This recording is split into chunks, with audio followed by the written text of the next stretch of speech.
या.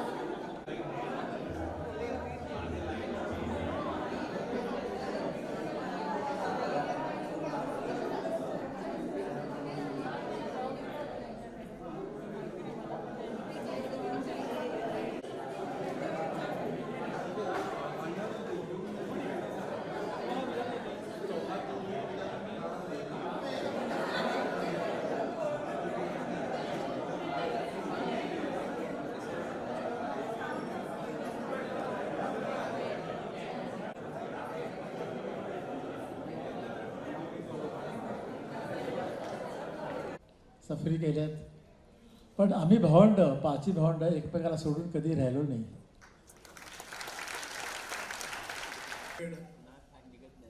माझ्या वडिलांपासून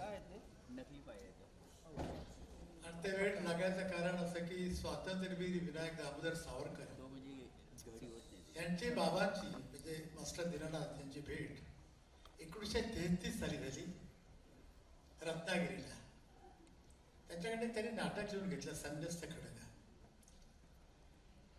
आणि तो काळ असा आहे की सावरकरांना भेटणं, सावरकरांकडे लिहून घेणं म्हणजे तो राज्यद्रोह होता त्यावेळी. अलीकडे आपण वारंवार पेपरमध्ये वाचत असतो की राज्यद्रोहाची व्याख्या अलीकडे खूप सैल होत चाललेली, पण त्यावेळीची व्याख्या खूप पक्की आहे म्हणजे इंग्रजांच्या काळची की राज्यद्रोह म्हणजे राज्यद्रोह. ह्या माणसाला भेटतात म्हणजे राज्यद्रोह करतात. तर मास्टर दीनानाथ कोरटकर बाबा म्हणजे चिंतामणराव कोरटकर आणि कोल्हापुरे ह्या तिघांनाही पोलिसांच्या त्याला नोटीस यायच्या की तुम्ही तिघं मालक सावरकरांच्या घरी जाऊन काय करता. तर यांनी सांगितलं आम्ही त्याच्याकडे नाटक घेतोय आणि ते नाटक होतं संन्यस्त खडग. अतिशय गाजलेलं नाटक आहे, अतिशय उत्कृष्ट असं नाटक आहे ते. आणि तेव्हापासून स्वातंत्र्य विनायक दामोदर सावरकर यांच्या विचाराचा पगडा माझ्या वडिलांवरती विलक्षण झाला आणि तो पगडा आम्हा सगळ्या मुलांच्या मनावरती आजही आहे. कालही होता, परवाही होता आणि उद्याही राहील. तर असे आमचे वडील होते, अतिशय करारी होते, अतिशय धीट होते.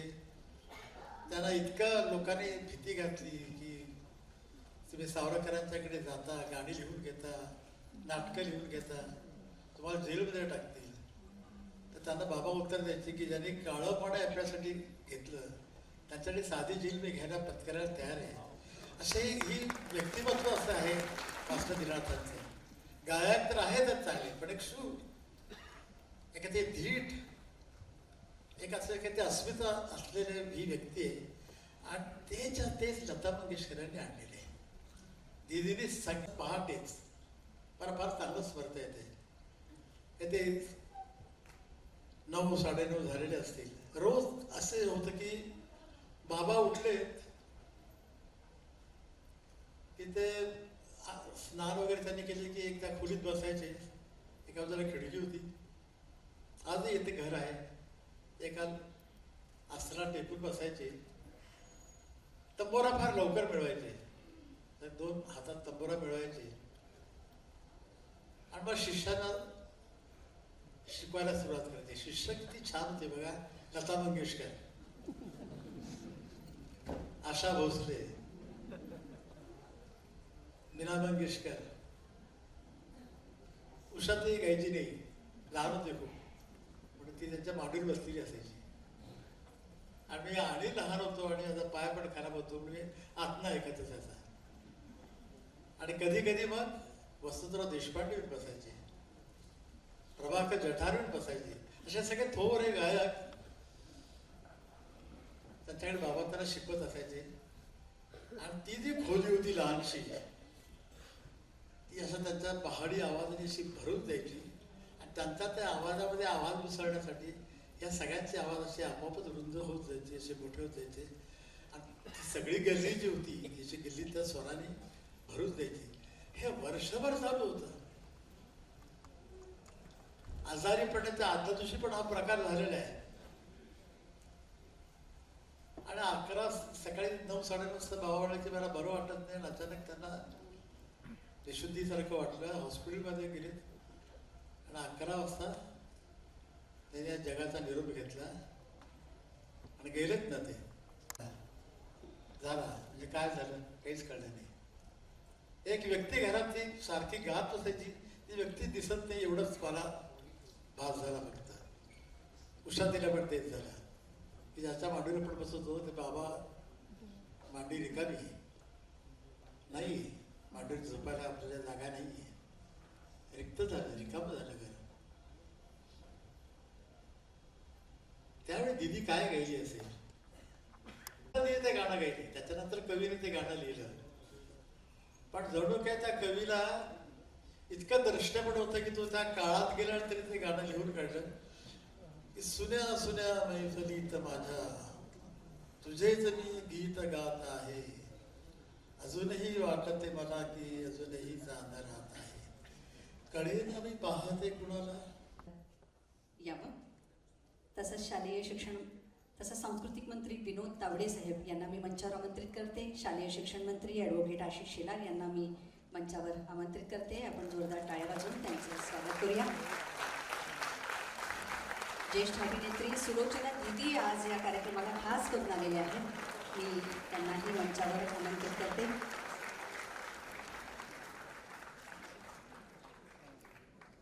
माननीय मुख्यमंत्र्यांचं मनपूर्वक स्वागत करते. सांस्कृतिक मंत्री विनोद तावडे साहेब यांचं मी मनपूर्वक स्वागत करते. शालेय शिक्षण मंत्री ॲडव्होकेट आशिष शेलार यांचं मी मनपूर्वक स्वागत करते. ज्येष्ठ अभिनेत्री सुलोचना दीदी यांचं खास करून आपण इथे स्वागत करूया. रसिकांची ही खऱ्या अर्थाने आमच्या सुरुवातीसाठी मानवंदन आहे. यानंतर मी आमंत्रित करते प्रसिद्ध अभिनेकार आनंदी भाई यांना.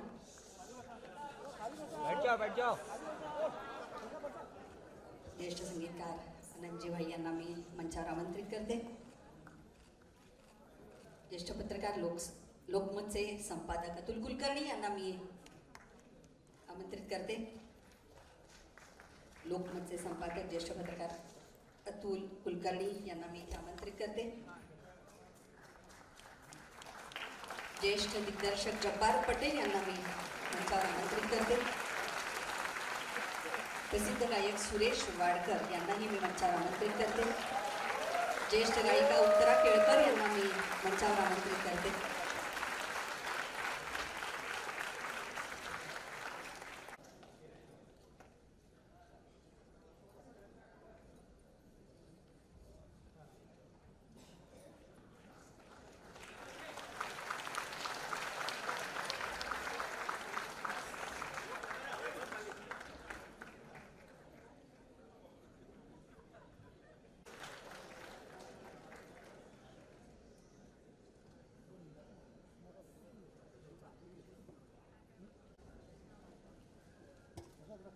इतकी दिग्गज मंडळी या मंचावर एकत्रित आहेत. अशा या श्रीमंत मंचासाठी एकदा जोरदार टाळ्या.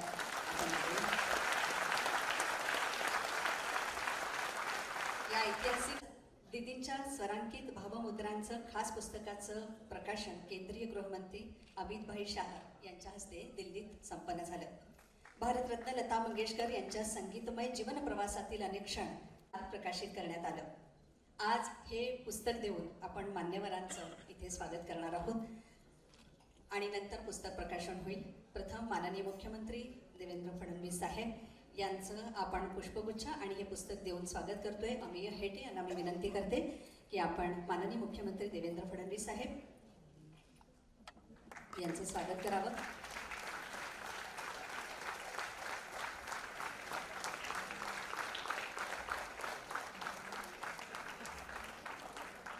यानंतर सांस्कृतिक मंत्री विनोद तावडे साहेब यांचं आपण स्वागत करतोय.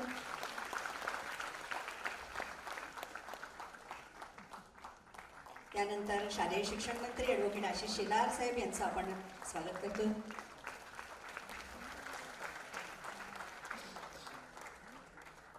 जॅकी श्रॉफ भिडूदादा यांचंही आपण स्वागत करतोय. ज्येष्ठ अभिनेत्री सुलोचना दीदी यांचं आपण स्वागत करतोय. ज्येष्ठ संगीतकार आनंदजी भाई यांचंही आपण स्वागत इथे करणार आहोत. ज्येष्ठ दिग्दर्शक जब्बार पटेल यांचंही आपण स्वागत करतोय. प्रसिद्ध गायिका उत्तराताई केळकर, प्रसिद्ध गायक सुरेश वाडकर सर,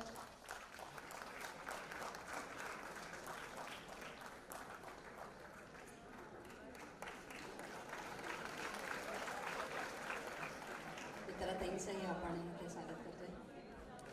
अतुल कुलकर्णी जीवनगाणीचे आमचे मित्र मार्गदर्शक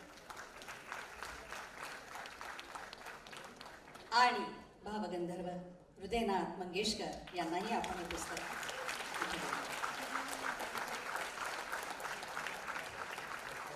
प्रकाशन होण्याआधी या पुस्तकाविषयी 1967 साली लता दीदींच्या संगीत कारकिर्दीला 25 वर्ष पूर्ण झाली. या निमित्तानं त्यांची जिवलग मैत्रीण कवयित्री शांतनाऱ्या वैभवामागे वेगळ्याच लताबाई उभ्या आहेत. त्या साध्या आहेत, अनौपचारिक आहेत, उत्तम विनोदी बुद्धी आहे, त्याचबरोबर दुसऱ्याचं मन जाणून घेणारी सूक्ष्म संवेदनशीलता आहे. कलावंत म्हणून त्या थोर आहेत, पण कन्या, बहीण, मैत्रीण, व्यावसायिक व्यक्ती आणि समाजाचा एक घटक म्हणून त्यांचं मोठेपण सची साजरा होणार होता. त्यानिमित्तानं अनेक मान्यवरांनी लिहिलेली मनोगत 1967 साली प्रकाशित झालेलं हे पुस्तक साहित्यापासून राजकारण्यांपर्यंत, चित्रपट व्यावसायिकांपासून ते शास्त्रीय गायक वादक यांच्यापर्यंत सर्वांचे लेख या पुस्तकामध्ये एकत्र आले आणि लता नावाचा ग्रंथ तयार झाला. 25 एप्रिल 1967 साली ही आवृत्ती प्रकाशित झाली. लता दीदी पुढे गातच राहिली. रौप्य महोत्सव झाला, सुवर्ण महोत्सव झाला, पाहताही सुरू झाली. पुढच्या 52 वर्षांचा आढावा म्हणजे नवीन संगीतकार, नवे गीतकार, सहगायिका, गायक येत राहिले, पण लता दीदींचा स्वर अचल राहिला. या 9 दशकांच्या गाथेचा आढावा घेण्यासाठी जीवनगाणीचे प्रसाद महाडकर आणि सांज शकुनचे विवेक वैद्य यांनी हे शिवधनुष्य पेलायचं ठरवलं. कामाला सुरुवात झाली आणि पाहता पाहता वेगवेगळ्या क्षेत्रातील मंडळी, प्रत्यक्ष अप्रत्यक्ष लता दीदींबरोबर काम केलेली मंडळी पुढे आली आणि 67 मनोगत या पुस्तकात शब्दबद्ध झाली. आधीच्या पुस्तकाला शांता शेळके, वृंदा लिंबे, सरोजिनी वैद्य यांची प्रस्तावना होती, तर या पुस्तकाला भारतरत्न सचिन तेंडुलकर यांचा आहे.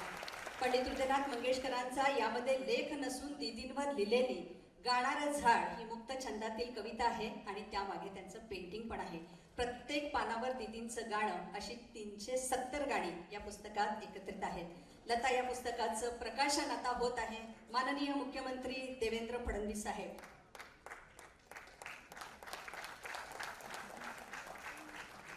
तत्पूर्वी माननीय पंतप्रधान नरेंद्र मोदी साहेब यांनी या पुस्तकाला शुभेच्छा दिलेल्या आहेत. ते वाचण्यासाठी मी अभिनेते सुमित राघवन यांना इथे आमंत्रित करते.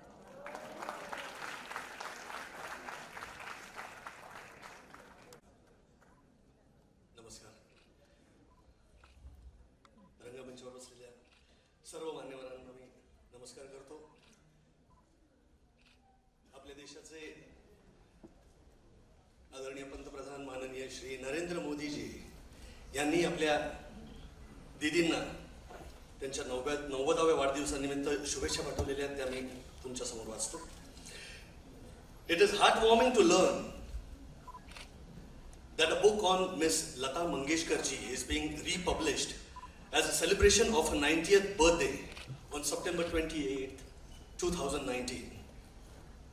Lata Didi is blessed with a soulful and unparalleled voice that has mesmerized several generations of music lovers throughout the country and beyond. She has been enriching the world of music for more than 5 decades. The longevity of her singing career in itself is a tribute to her sonorous voice. Lata Didi has sung songs in various Indian languages and is truly an inspirational icon for our countrymen. Her versatility is not confined to the field of music but transcends to other areas through timely and apt expression of her thoughts on social issues and sports. The legendary singer's 90th birthday celebrations will be savored by the entire nation. The book Lata, being republished to mark the birthday celebrations, will surely bring out several lesser known facets of her life and times. The publication will surely be welcomed and widely read by her innumerable admirers. May Lata Didi be blessed with good health and peace in the years to come. I wish the publication of the book Lata all success. Narendra Modi.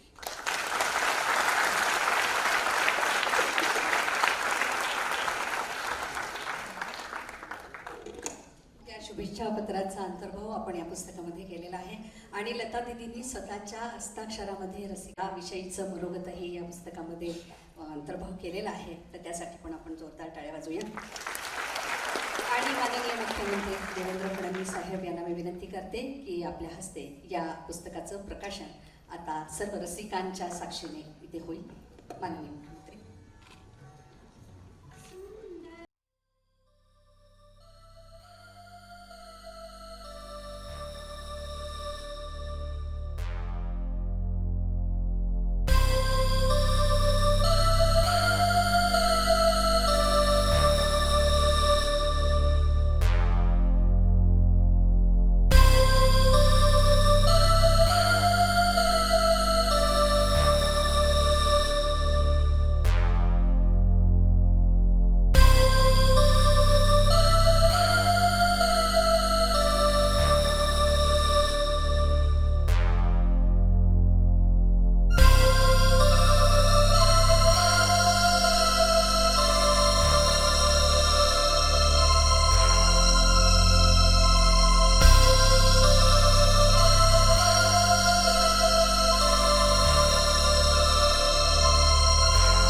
Shirish Khandekar आणि आनंद खासबारदार यांना मी मंचावर आमंत्रित करते.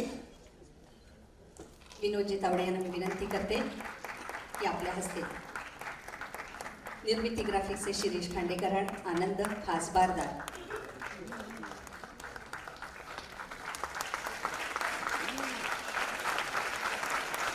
पुस्तकाचं अत्यंत सुरेख printing कॅलाडो ग्राफिक्सचे Shirish Virkar यांनाही मी मंचावर आमंत्रित करते.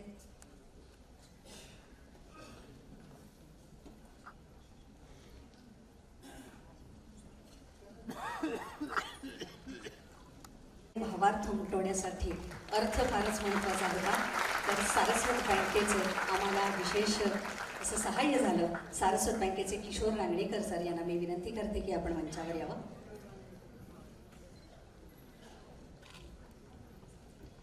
त्यानंतर आमचे दुसरे प्रायोजक BPCL याचे कोणी प्रतिनिधी असतील.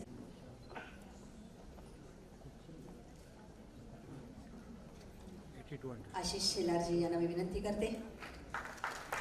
BPCLचे प्रतिनिधी असतील तर कृपया आपण या. LICचे प्रतिनिधी असतील तर कृपया आपण मंचावर या. त्याच्यानंतर HPCLचे कोणी प्रतिनिधी असतील तर कृपया आपण मंचावर या. BPCLचे हे आमचे प्रतिनिधी असतील तर या. HPCLचे प्रतिनिधी असतील तर कृपया आपण मंचावर या.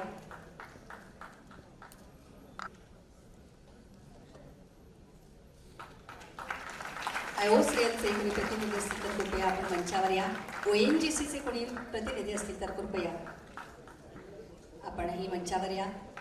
यांच्यासाठी खऱ्या अर्थाने जोरदार टाळ्या होते.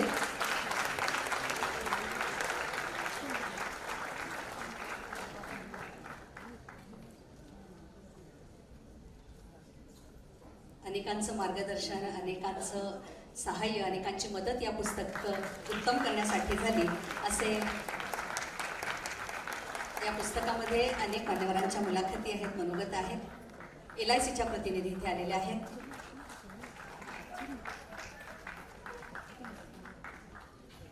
इंडियन ऑइलचे प्रतिनिधी सुद्धा इथे आलेले आहेत.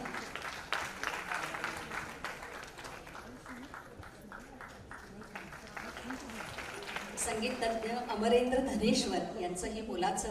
विश्वास नेरुरकर जीवनगाणीचे मित्र परिवारातील एक यांचंही विशेष असं योगदान या पुस्तकाला लाभलेलं आहे. विनोदजी तावडे यांना मी विनंती करते. विश्वास नेरुरकर यांनाही मी इथे आमंत्रित करते. प्रशांत दांडेकर, अमरेंद्र धनेश्वर सुद्धा इथे आलेले आहेत. संगीत तज्ञ वरेंद्र मंगेशकर, त्यांच्यानंतर सुनील देशपांडे यांचंही विशेष योगदान या पुस्तकाला लाभलेलं आहे. जे ललिता ताई यांना मी विनंती करते.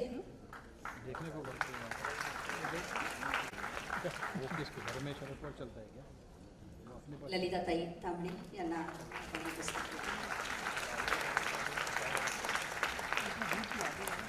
खऱ्या अर्थाने मंगेशकर हे पाच सूर म्हणजे आहे वास निरंतर अलौकिक अनुभूती गेली त्यांचा अमृतमय स्वर.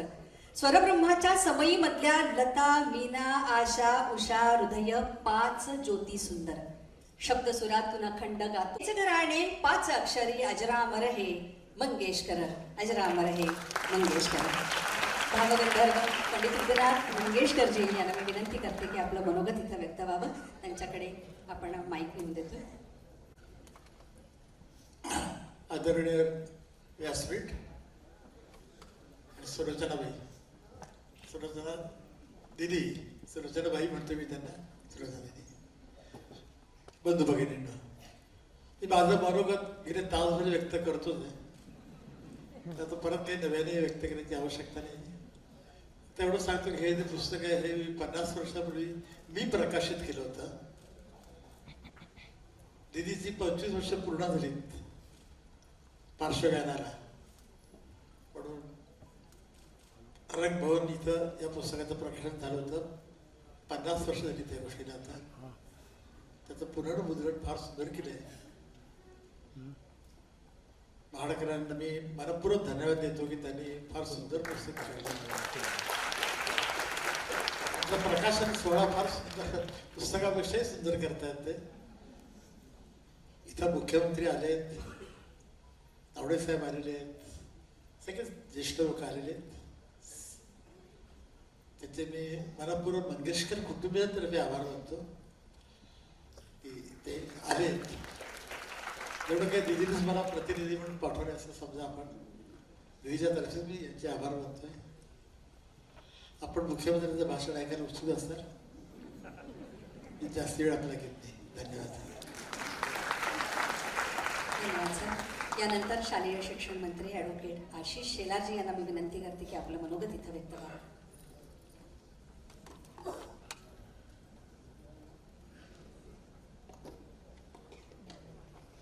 आजच्या या कार्यक्रमाला उपस्थित असलेले महाराष्ट्राचे सन्माननीय मुख्यमंत्री देवेंद्र फडणवीसजी, मंचावर उपस्थित असलेल्या सुलोचना दिदी, पंडित हृदयनाथ मंगेशकरजी, सांस्कृतिक कार्यमंत्री मान्य विनोद तावडेजी, मंचावर उपस्थित सर्व सन्माननीय अतिथी, महानुभाव आणि उपस्थित बंधू भगिनी, हृदयनाथ मंगेशकरजींनी शेवटला असं सांगितलं की आपल्याला सगळ्यांना मुख्यमंत्र्यांना ऐकायचं आहे, आणि त्यामुळे त्यांनी त्यांचं मनोगत अतिशय कमी शब्दात मांडल्यानंतर मी जास्त बोलू नये असा इंगित इशाराच त्यांनी केलेला आणि त्यामुळे मी तो पाळणार आहे. सर्वात प्रथम माझ्यातर्फे आणि आपल्या सगळ्यांच्या तर्फे माननीय लता दिदींना उदंड आयुष्य लाभो अशा पद्धतीच्या शुभकामना इथे त्यांना देतो.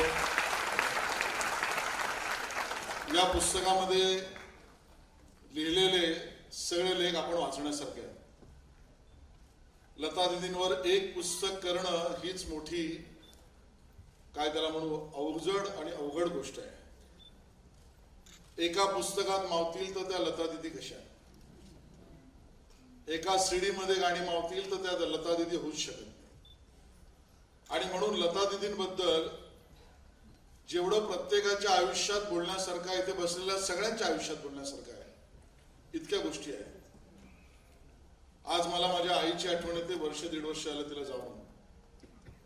आणि मग आपल्या सगळ्यांच्या आयुष्यामध्ये कोणतरी अशी जवळ असलेली व्यक्ती ज्या वेळेला सोडून जाते, त्यावेळेला तिची आठवण काही प्रसंगातून येते, काही गोष्टी तिने सांगितलेल्या असतील त्यातून येते. पण आपल्या आईची आठवण सातत्याने येणाऱ्या गीतातून असलेला आवाज म्हणजे लता दिदीचा आवाज.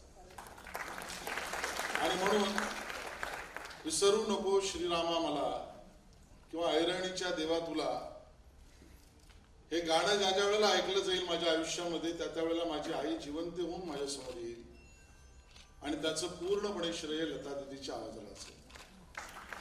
आपल्या सगळ्यांनाच सगळ्यात जास्त प्रेम आपण कोणावर करतो तो स्वतःवर करत असतो आणि स्वतःवरच्या प्रेमामध्ये ज्या वेळेला आपण आपलं पूर्व आयुष्य पाहत असतो किंवा येणाऱ्या आयुष्यातल्या घडामोडी आपण त्या ठिकाणी व्हिज्युअलाइज करत असतो त्यावेळेला आपल्याला त्या प्रत्येक प्रसंगाला त्या प्रत्येक ठिकाणी जर आठवेल, जर बळ देईल, जर दुःखात उभारी देईल, सुखामध्ये आनंद कसा घ्यायचा तो सांगेल, असं जर आपलं आत्मपरीक्षण आपण केलं तर त्या प्रत्येक ठिकाणी जे सापडेल ते असेल लता दीदीचं गाणं.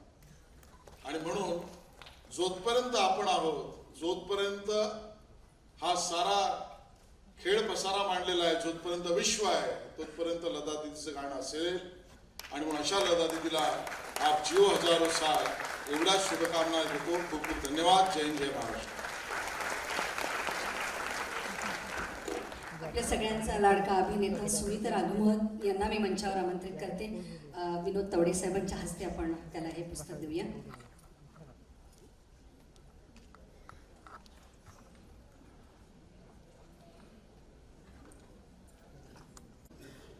सुमित राघवन.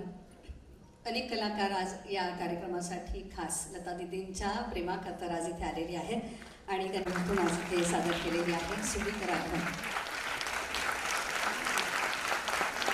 आणि सांस्कृतिक मंत्री विनोद तवडे सर यांना मी विनंती करते की आपलं मनोगत इथं व्यक्त व्हावं.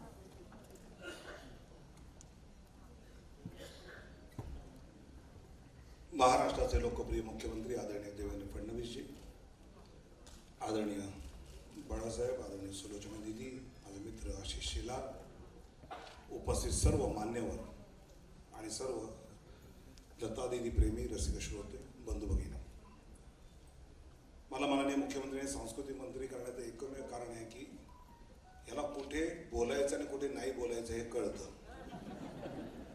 आणि निवडणूक आल्यात पुन्हा सांस्कृतिक मंत्री व्हायचं असेल तर ते नीट तंतोतंत आज तर पाळलंच पाहिजे. मला जे म्हणायचं ते मी या पुस्तकात पान 334 वर म्हटलेलं आहे, ते आपण अवश्य वाचा. मग अशी येताना आदरणीय जब्बार पटेल साहेब म्हणले की पु ल देशपांडेंनी दीदीविषयी म्हटलं होतं की जोपर्यंत आकाशात सूर्य, चंद्र, तारे आहे तोपर्यंत एक गोष्ट नक्की राहील, तो म्हणजे दीदींचा आवाज. दीदींना दीर्घायुष्य चिंतितो आणि दीदींच्या 100व्या वाढदिवसाच्या सेलिब्रेशनला सांस्कृतिक मंत्री म्हणून जनता जनार्दनाचा आशीर्वाद मिळेल अशी आशा व्यक्त करतो. फारच सुंदर. खरं तर आज वेळात वेळ काढून सुलोचना दीदी हे अभिनयातल्या दीदी इथे उपस्थित आहेत. सगळ्यांची अशी इच्छा आहे की दीदीने 2 शब्द तरी बोलावेत, तर मी माईक तिथे देण्याची विनंती.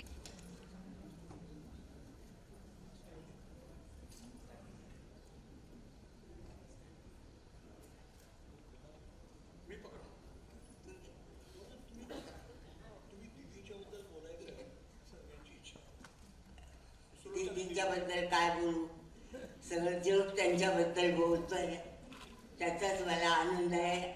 आणि हे हजारो वर्ष राहणार आहे हे नाव आणि राहिलं पाहिजे अशी माझी शुभेच्छा आहे.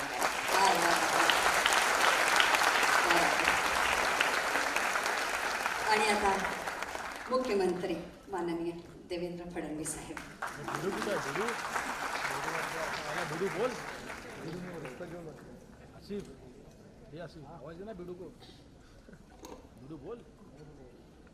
मंचावर उपस्थित आदरणीय पंडित हृदयनाथ मंगेशकरजी, आदरणीय सुलोचना दीदी, माझे सहकारी विनोद तावडेजी, आशिष शेलारजी, सर्व मान्यवर कल्याणजी भाई, जब्बार पटेल साहेब, उत्तराताई केळकर, सुरेशजी वाडकर, जॅकी श्रॉफ, त्याचप्रमाणे श्री अतुल कुलकर्णी, श्री अमेय हेटे, उपस्थित मंगेशकर कुटुंबीय आणि सर्व भगिनी आणि बंधूंनो, खरं म्हणजे माझ्या आधी बोलताना आशिष शेलार आणि विनोद तावडे यांनी वारंवार असं सांगितलं की कमीत कमी बोललं पाहिजे. ते तुमच्याकरता नव्हतं, ते माझ्याकरता होतं. आपण सार्वजनिकरित्या मुख्यमंत्र्याला असं सांगणं योग्य नाही की तुम्ही कमी बोला. म्हणून त्यांनी इशाऱ्यात मला हे सांगितलं की विधानसभेसारखं तासभर भाषण करू नका. पण आज खरोखर आम्ही सगळे आणि आपण सगळे अतिशय भाग्यशाली आहोत की दीदींच्या 90व्या जन्मदिनाच्या निमित्ताने हा जो एक अतिशय ऐतिहासिक ग्रंथ पुनर्प्रकाशित होतोय, या प्रकाशन समारंभाकरता उपस्थित राहण्याची संधी आपल्याला मिळाली. दीदींच्या जीवनातील कुठलाही क्षण, या क्षणाचं साक्षीदार किंवा भागीदार होणं म्हणजे इतिहासामध्ये आपली नोंद करून घेण्यासारखं आहे. मला असं वाटतं की आज ही संधी या ठिकाणी आपल्याला देखील मिळाली आणि वाढदिवसाची एक अनोखी भेट ही मला असं वाटतं अनेक कलावंतांनी मिळून या ठिकाणी दिली आणि अनेक तास या ठिकाणी विविध आमच्या गायकांनी, कलावंतांनी या ठिकाणी आपलं गाणं सादर केलं, वेगवेगळे सूर आपल्यापर्यंत पोहोचवण्याचं काम केलं. एक सूरयज्ञ या ठिकाणी खऱ्या अर्थानं आपल्यासमोर सादर झाला आणि त्यानंतर या ग्रंथाचं प्रकाशन या ठिकाणी होत आहे. खरं तर दीदींच्याबद्दल अनेक लोकांनी, मान्यवरांनी आपल्या भावना व्यक्त केल्या आहेत. आशिष म्हणाला ते देखील खरं आहे की दीदींच्या बद्दलच्या भावना एखाद्या ग्रंथामध्ये समाविष्ट करणं हे अतिशय कठीण आहे. इतकी वर्ष सातत्याने संपूर्ण विश्वाला मोहिनी घालण्याचं काम दीदींनी केलं. अनेक शब्द असतात की जे शब्द आपण उच्चारतो, पण कोणी विचारलं की त्याचा अर्थ काय आहे. उत्कट सारखा शब्द, याचा अर्थ काय आहे, तर तो अर्थ समजवता येत नाही. पण दीदींचं एखादं गाणं हे जर म्हणून दाखवलं किंवा ते गाणं जर सांगितलं की उत्कट शब्दाचा अर्थ म्हणजे गाणं आहे, तर लगेच कळतं. असे अनेक शब्द ज्याची अभिव्यक्ती दीदींच्या गाण्याच्या माध्यमातून आपल्याला करता येते. जे शब्द अन्यथा आपल्याला लोकांना त्याचा अर्थ काय हे सांगता येत नाही.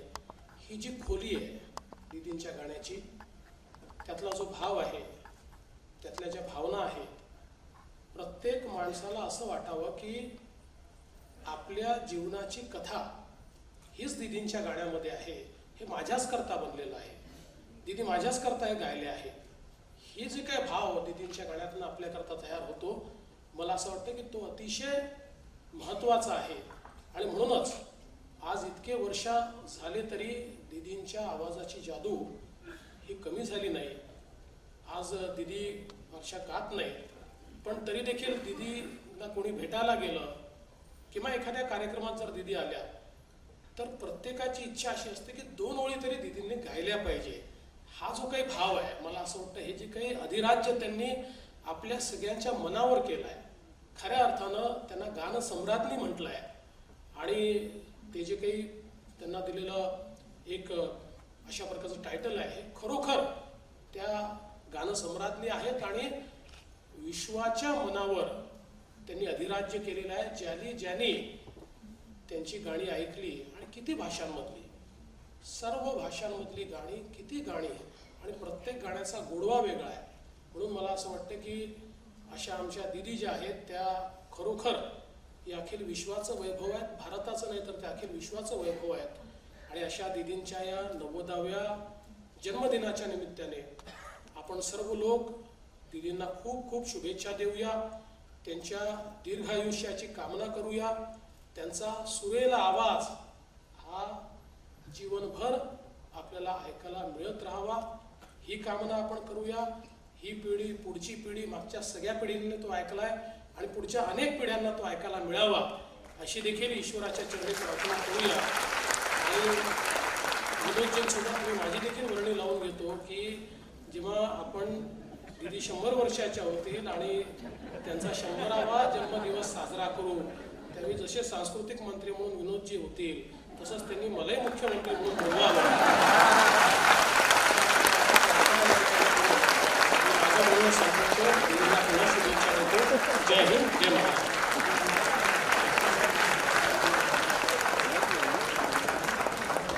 या पुस्तकाचं एक वैशिष्ट्य आपल्याला सांगता येईल की माननीय मुख्यमंत्री देवेंद्र फडणवीस साहेब यांनी लता दीदींविषयी वाटणाऱ्या भावना आणि आठवणी त्यामध्ये शब्दबद्ध केल्यात आणि त्या शब्दबद्ध केल्यात आमच्या अतुल कुलकर्णी सरांनी. तर तुम्ही त्या नक्की वाचा. अनेक लेख याच्यामध्ये माननीय मुख्यमंत्री देवेंद्र फडणवीस साहेब, विनोद तावडे सर, ॲडव्होकेट आशिष शेलार, बाकी सर्व मान्यवरांचं मी मनपूर्वक इथे आभार मानते. रसिकांनी इथेच थांबायचं आहे. आपण लता दीदींच्या हिंदी गाण्यांचा कार्यक्रम लगेचच ऐकणार बरोबर 7:30 वाजता. कुणीही उठू नका, आपल्या मान्यवर आधी मंच खाली करते तेव्हा कुणीही उठू नये ही नम्र विनंती आहे.